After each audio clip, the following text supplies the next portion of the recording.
going on YouTube? This your boy PMG. I'm back with a spoiler review for Deadpool and Wolverine. Yes, man. If you haven't seen it, don't watch this video. Go check it out in theaters and come back so you can check it out. But yeah, this is a spoiler review. So if you haven't seen it, please go out to theaters, check it out. It's worth it. But yeah, so we just gonna get into the spoilers. So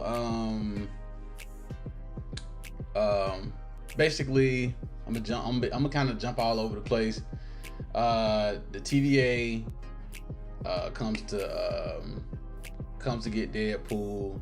They basically saying that his timeline is gonna get killed off, and his way of saving it is basically, getting Wolverine to help him. So we see Deadpool try to reach out to different versions of Wolverine. Man, it was hilarious, man.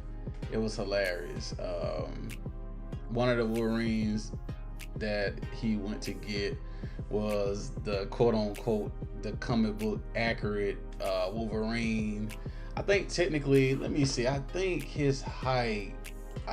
technically his height in the comics is 5'8". But we watching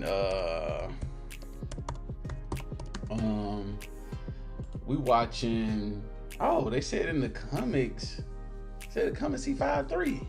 I did not know he was that short. I thought it was like 5'8" or something. Dang, 5'3". So one version was 5'3". He was extra short. We was in the movie theaters crying laughing. Then a lot of people might not know, in that same exact scene,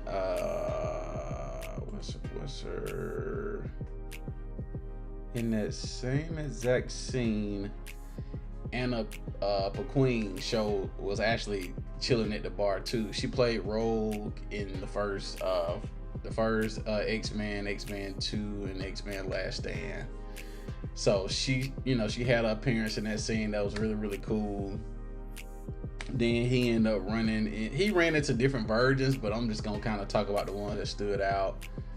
He ran into another Wolverine variant called the Cavalrine. You get it, Cavalrine, and it was Henry Cavill. Man, I was like, what? Man, I was in the movie theater like, what in the world? Henry Cavill plays Superman and Man of Steel is Wolverine. That jump was crazy, bro. That jump was crazy. I was like, wow. So basically he found the one that he wanted to work with. They end up having a fight. The fight was off, man. That fight between Deadpool and Wolverine was off the chain.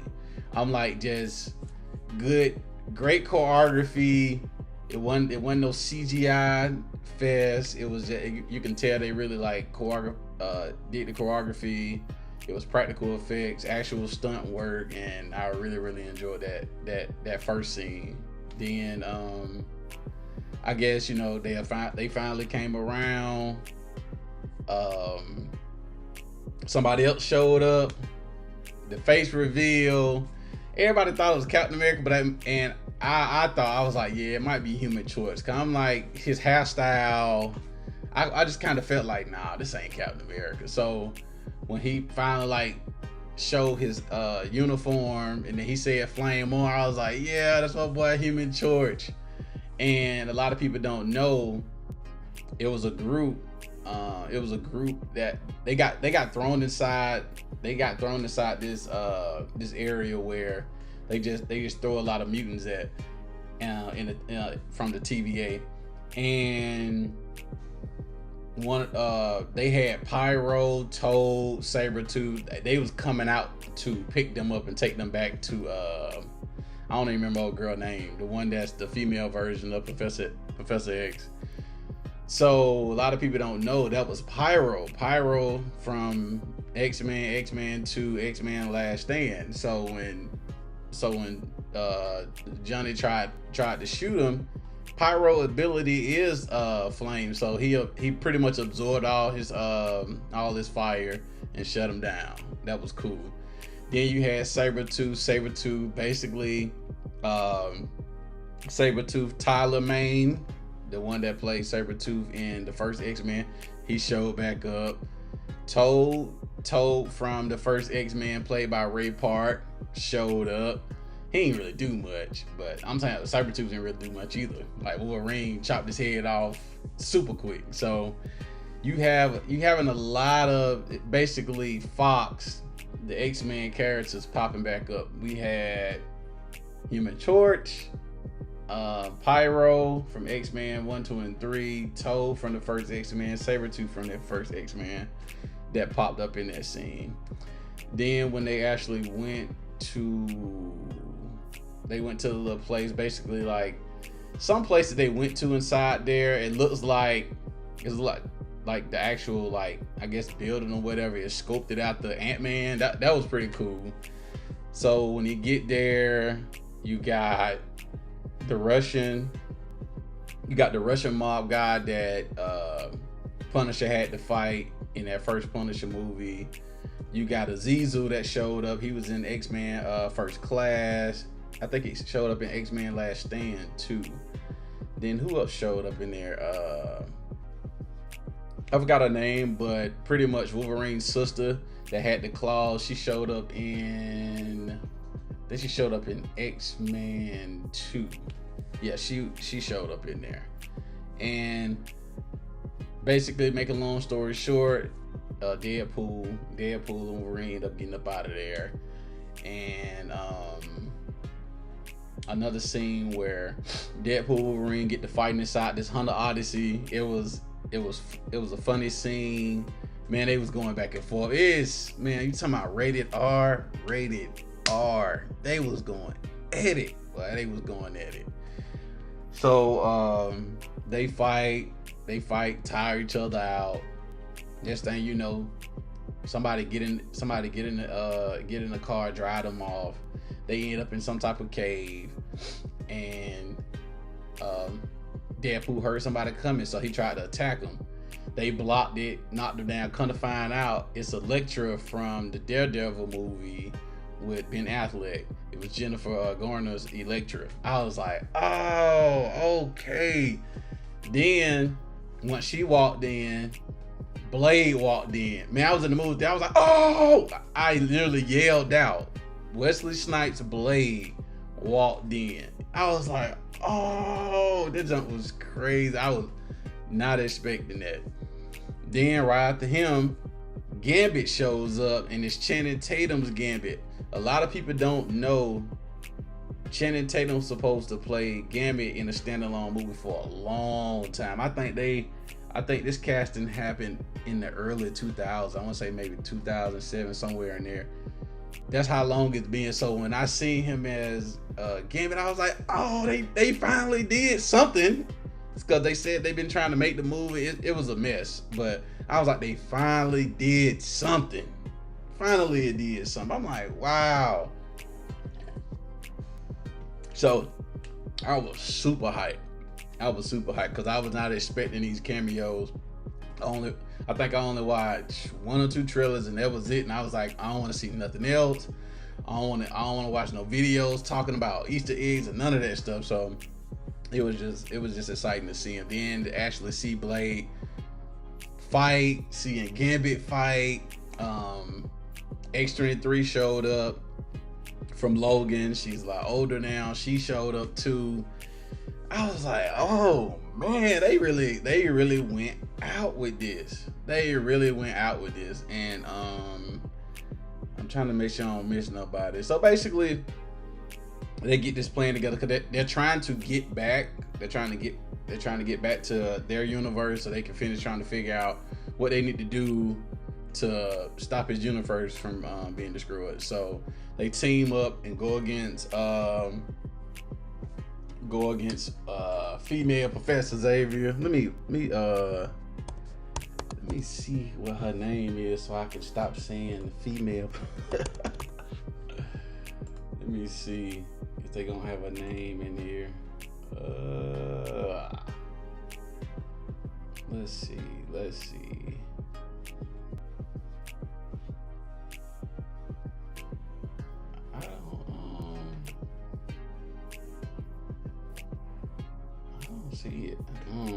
Oh well, but she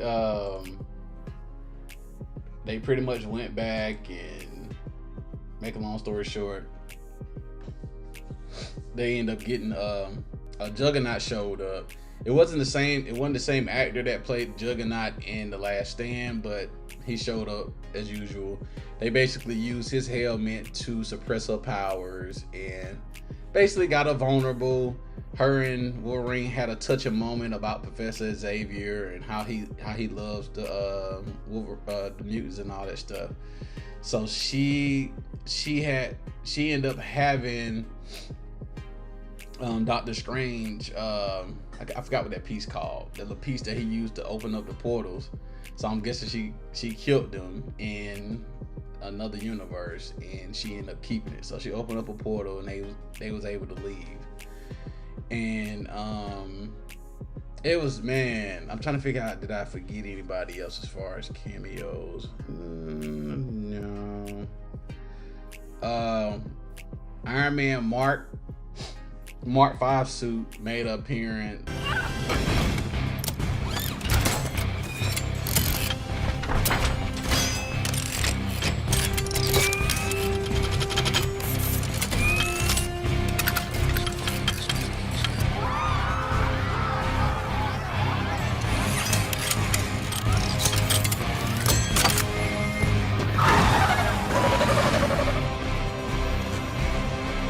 Early in the movie too. I love that Mark 5 suit. Man, that Mark 5 suit was off the chain. What else? I think it's don't get me wrong now. I'm not going over every last cameo because it was a lot of them in here. But I kind of went over the different ones that I really, really like. But yeah, I think those are the ones I mainly had on my list too. Also, a lot of people don't realize when it comes to Blade, like Marvel's they kind of was ahead of the MCU because it was actually the first Blade. It's actually a deleted scene where Blade is coming out of the basically him and the Doctor is coming out of the temple at the end, and she basically like, I need to get back to the lab so I can create a cure. And Blade like, nah, you ain't. I'm okay. I'm okay without taking the cure. It's a lot of stuff I need to do, etc., etc. And then she looked off and she was like, basically, you back on the clock. And then he looked over, and it was across the way. It was Morbius, and then I need to get back to the lab. If I'm gonna cure you. It's over. You keep your cure. I've never felt better. Besides, as long as there's a war going on, I still have a job to do. Oh yeah? Then you're back on the clock.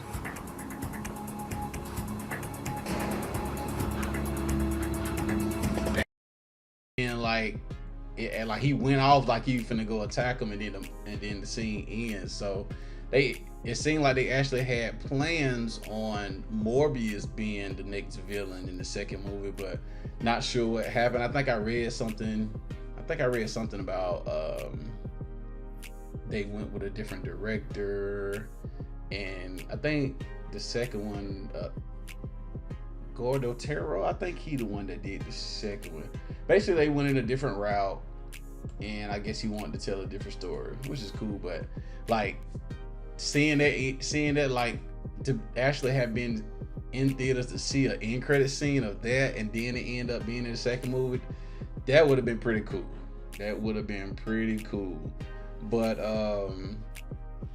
yeah, I'm trying to think of something else in the movie.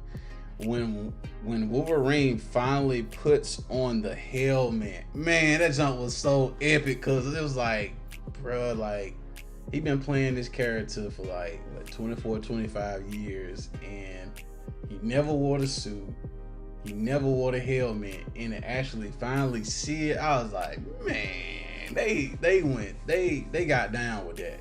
And then I don't know what regimen, I don't know what regimen Hugh Jackman was on, but man, when that final scene with his shirt off and you can see the abs, you can see all the cuts on the side, I was like, God damn, bro. I was like, bruh.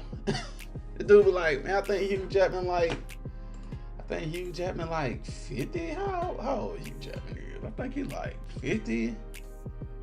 This man is like I think he's like 50. But man, I was like, what in the world? I'm like, what they got this man on? For him to be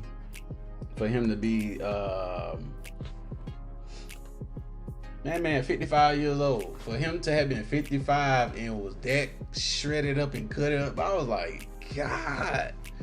I was like, wow. So yeah, man. This movie was everything, man. Y'all gotta go check it out, man. Y'all gotta go check it out. I heard people going to see it multiple times. I was thinking about going to see it again. I'm not sure yet, but I'm definitely getting it on 4K. I'm definitely getting it on 4K. Gonna add it to my collection. And yes, I still collect movies in 2024. Yeah. I'm trying to think of something else. Like I said, the action, the comedy, the fight scenes, man, it was just the jokes, it just everything. Man, the opening scene of this movie too was crazy, bro. It was crazy, bro. The opening scene set the tone for like, hey, this is a rated R movie. You here to see a rated R movie. But yeah, man, I don't have too much to say about it. You gotta go check it out, man. You gotta go check it out. Love them cameos. Love the action, jokes. A lot of Easter eggs and nods.